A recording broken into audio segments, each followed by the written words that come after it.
Hi, this is Shane Starr, and today I'm going to talk about God or ultimate reality as you understand it and its relationship with our cognitive functions. So, in short, how can we comprehend God or ultimate reality through the cognitive functions insofar as we understand them, and how they work? So, to back up, it seems like humanity, our understanding seems to fall just short of grasping ultimate reality. We have a hint of what's beyond us. We have a concept of time, what happened before us, what will happen once we're gone. We can see things bigger than ourselves. We can put our minds outside of ourselves. So we have a hint of something more, something greater. Not necessarily God, but we have a flickering, as it were, of something more, but not enough to fall under the realm of empirical knowledge or scientific evidence or just plain knowing, and I still think that some of us are closer than others insofar as our being able to grasp ultimate reality. And coming from the standpoint of someone like myself who believes in God, who nevertheless respects the scientific method and am very curious about the universe and how it works, I think that with my background in philosophy, we've broken it down historically. Really, it was the Prussian philosopher Immanuel Kant who's responsible for this, but I'm sure the tradition goes back beyond him. And that is, when we think of God or ultimate reality, we think in terms of the true, the good, and the beautiful. And I might add the meaning of it all on top of that. Now, I was thinking about this and thinking about the different ways to God or ultimate reality, if you don't like the word God. And I'm thinking about the cognitive functions as always. And I'm thinking, the true that goes with the thinking function. What is truth? So when we think of looking for God and truth, I'm thinking of TI and to a different extent TE as well. When I think about the good, I think of FI and I think of FE. When I think of the beautiful, I think of our senses, SI and SE. And then when I consider the meaning behind it all or within it all, depending on your perspective, that's where NI and NE come in. So what does this look like for someone leading with their function, thinking, how can I personally come to a better understanding of God or ultimate reality using my best cognitive function? How would that work? What would that look like? So we'll start with Kant's notion of finding God through truth, the true. And if you're a TI lead, it would look something like this, the beauty of mathematics, science. There's this movie with Russell Crowe called A Beautiful Mind about an autistic mathematician who,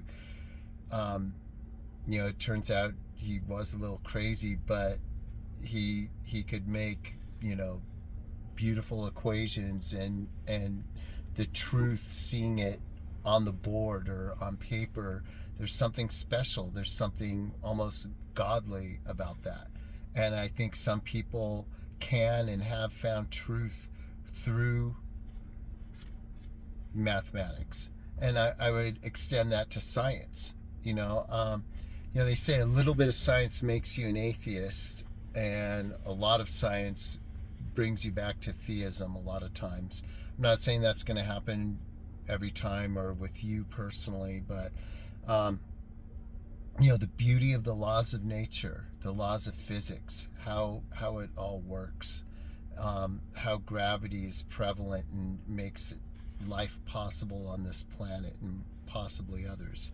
I think that's a way to God or ultimate reality through TI, is just considering those truths and what they mean, what it means to even have such a thing as truth.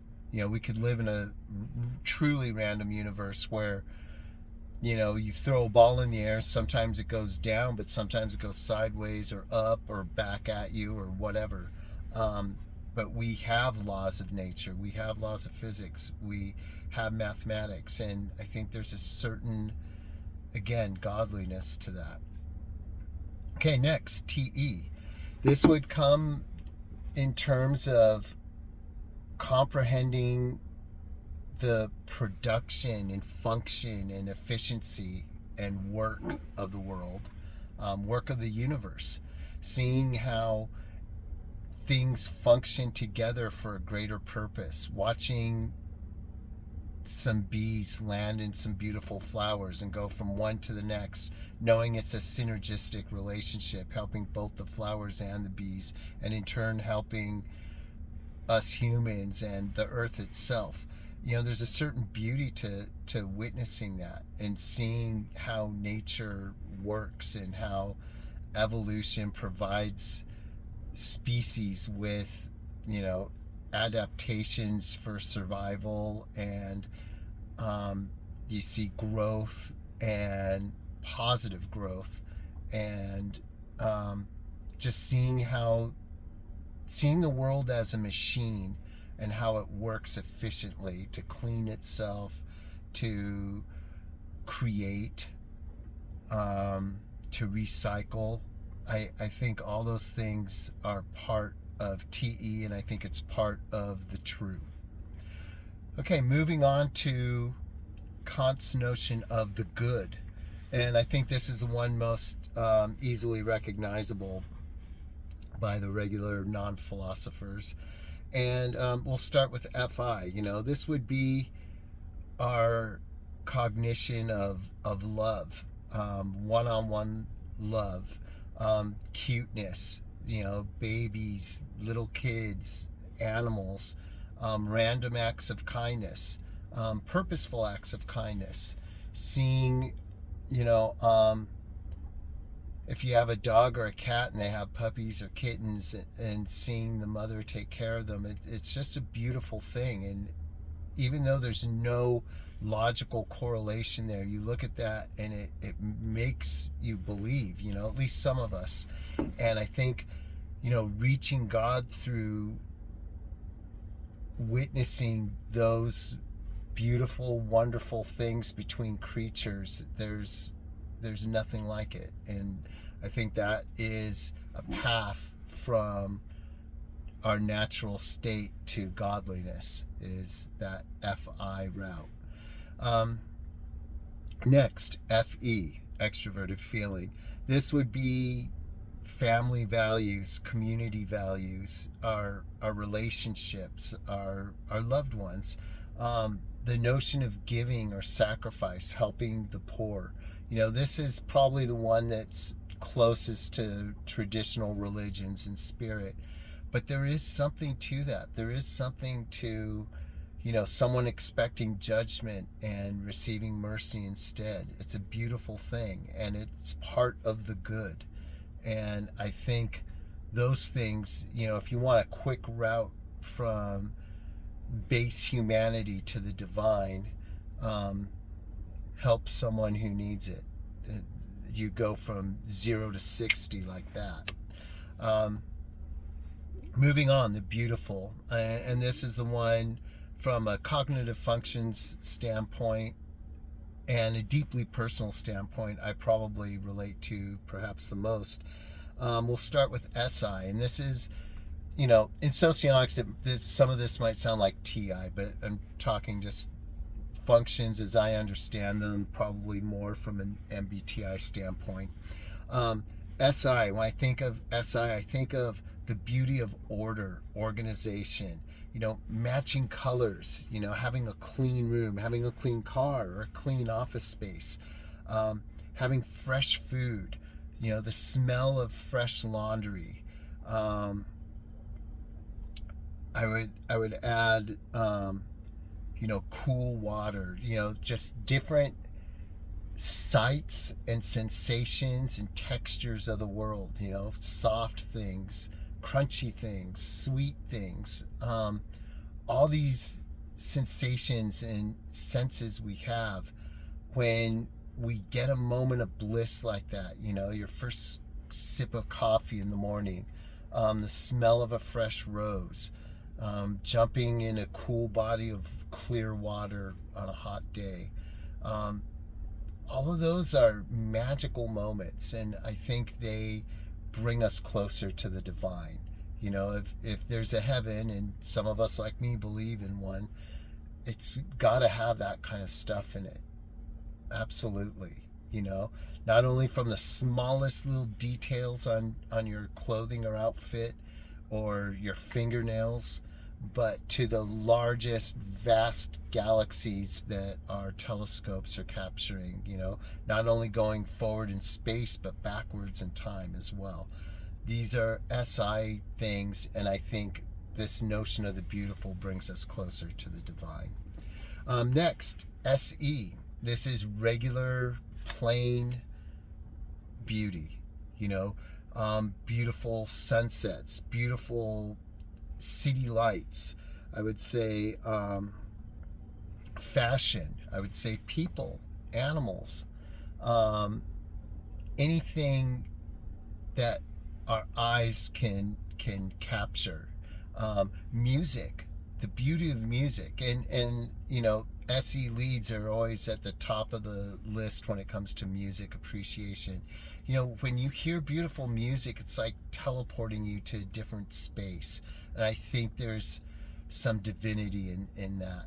And it's, even though a piece of music's very different than a piece of art, which is also very different than the beauty of the sublime, as like a sunset or the Grand Canyon or an ocean or something, they all share this beauty in common that I think captures a sliver of the divine. Whether you understand that again as God or the universe itself, once you really get deeply into it, those distinctions seem to melt, and it's beautiful. Next, we go to my own addition to Kant's true, good, and beautiful, and that's the meaning of it all. You bring all these notions of the true, the good, and beautiful together, and what do you get? It creates meaning. And when I think of introverted intuition, I think of creation itself and how it works. Who knows the mysteries of creation? Chicken or the egg questions, the formation of consciousness itself. What does it all mean? What is the answer to our most significant questions that notions of the true, good, and beautiful give us little sparkling pieces of? I think the people with lead NI are most apt to be able to tell us. And then we move on to NE, and that's considering all the wonderful possibilities, in time and space, different dimensions, different multiverses, bodies, stars, elements, worlds, the mysteries of the universe, heaven itself. What's it like? What could it be like? I think these are all NE questions, and the extroverted intuition lead is closest of us all to understanding what wild, crazy dreams are actually possible, colors we've never seen, sounds we've never heard, realities that our five senses can't capture. I think there's divinity in that, because after all, the divinity is, cognitively speaking, rather unknown. So I would say that although this isn't solving God's existence or anything like that, and admittingly we can't comprehend ultimate reality, You know, it's like trying to explain physics, literature, or love to, you know, an ant colony or something. But see, that doesn't mean those things don't exist just because the ants can't see it or grasp it or understand it. On the contrary, they do exist, and we know they do. I would say, coming back to Earth from a cognitive standpoint, I think if we flex and train and practice our strongest cognitive functions, we can catch a glimpse, you know, like the bright white light of the divinity coming through different little colors of yellows, greens, blues, reds, oranges, purples, violets, all these different colors. Those represent the different combinations of cognitive functions that we can use to catch a glimpse of divinity. And, you know, although we don't get to see a full picture of God or ultimate reality, maybe that gets us to a place where God can then reach us. That's all I got for today. Hope you enjoyed the video. Peace out.